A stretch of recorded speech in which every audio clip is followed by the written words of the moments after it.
These are the solutions for the first practice quiz for quiz 8 in the third trimester of Algebra 2. So you're going to want this document, which shows the standard normal curve and what's called the empirical rule, that you'll have to refer to that in the first 2 problems. And then I will point you to the site that you can use to do the normal distribution calculations quickly. Okay, so you want to either look at the percent that's given or figure out the percent based on your boundaries. So 68.2, that's one standard deviation. If it said 95.45, you would add and subtract it twice. If it said 99.73, you would add and subtract it 3 times. So it's once, twice, or 3 times. So this happens to be once. And make sure you understand that. It's once, twice, or 3 times. So if it was 3 times, you're going to be doing 117 minus 26 minus 26 minus 26. So this is 91, and this is 143. So now here, we need to figure out how many times did 6 get subtracted or added. So I'm going to say twice. That'll give us 57. You can all add it as well to go the other way. 93.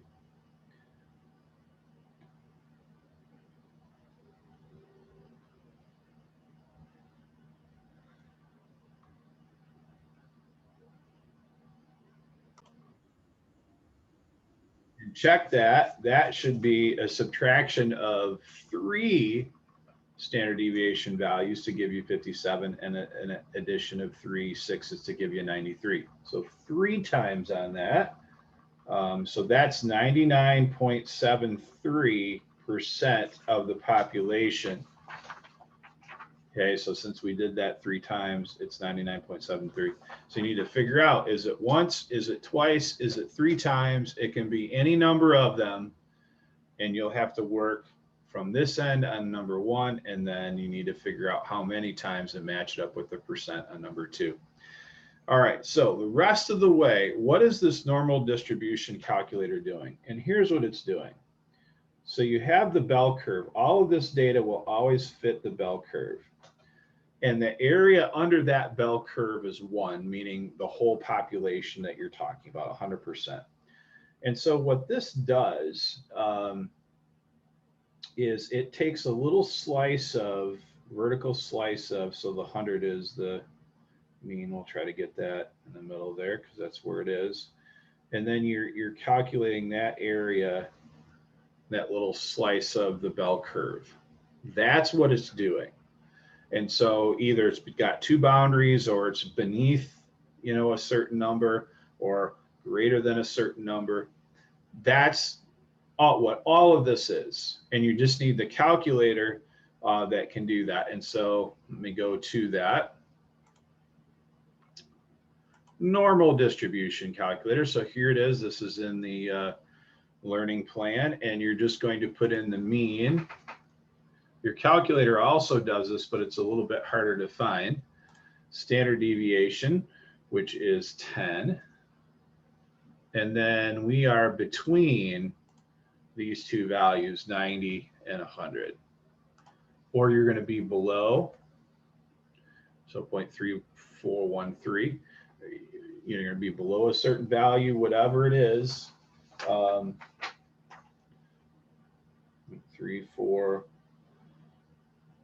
So 34.1%.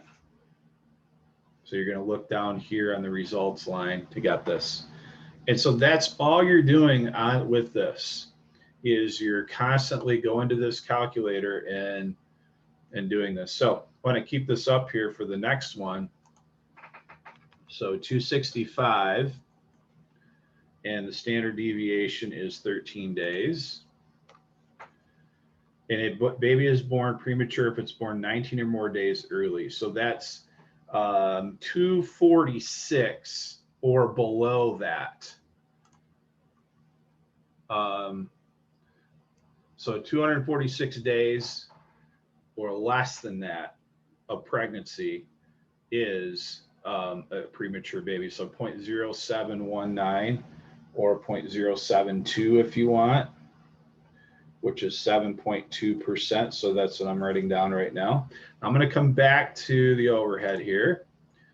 So what percentage of babies are not born prematurely? Just take 100% minus the 7.2, because remember the total area is 100% or 100% of the population. So just do 1 minus or 100%, however you want to treat it. And so this will be 0.928, which is 92.8%. So it's called the complement. Problem 5, same idea. Okay, so levels above 170. And you would just go in there and again, it's figuring out that portion under that bell curve out of 1 or 100%. Okay, second page is one problem.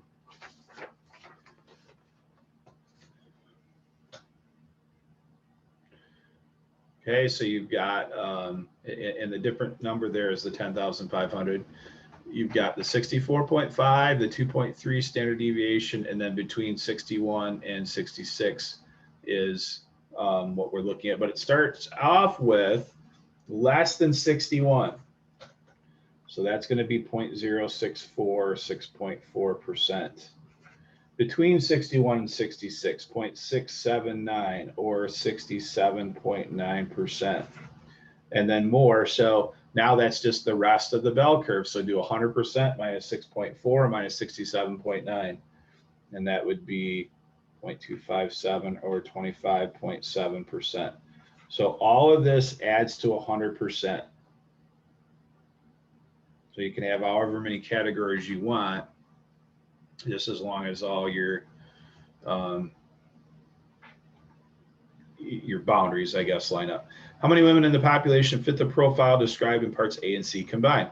So you can combine these two, and then we're going to multiply that by 10,500. So 0.064 plus 0.257, you're going to want to have a decimal value of that 0.321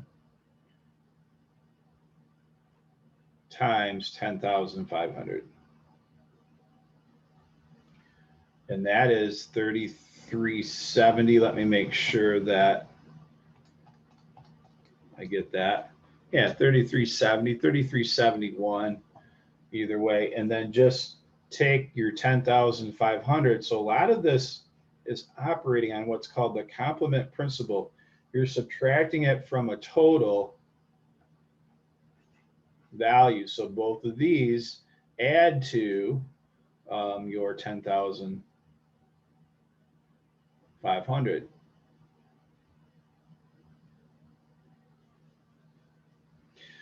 Okay, an outlier to the left, an outlier to the right. So this is where I mentioned before, it's 3 standard deviations. And for some reason, people are messing this up and they don't need to. So you're just, oops, adding and subtracting that standard deviation 3 times. So 64.5 minus 2.3 3 times plus 2.3 3 times, and that'll give you 57.6 and 71.4. I want to say this. This is 3 times, 100% guaranteed through all your practicing. It's 3 times. It's the first page where you need to figure out, you know, is it once, is it twice, is it 3 times? And as you see here, I stopped at 2 and that was too short. I needed to go 1 more standard deviation. So it's on 1 and 2 where you have the variance of how many times are you subtracting and adding the standard deviation. So those are the solutions for the first practice quiz, for the 8th quiz in the 3rd trimester of Algebra 2.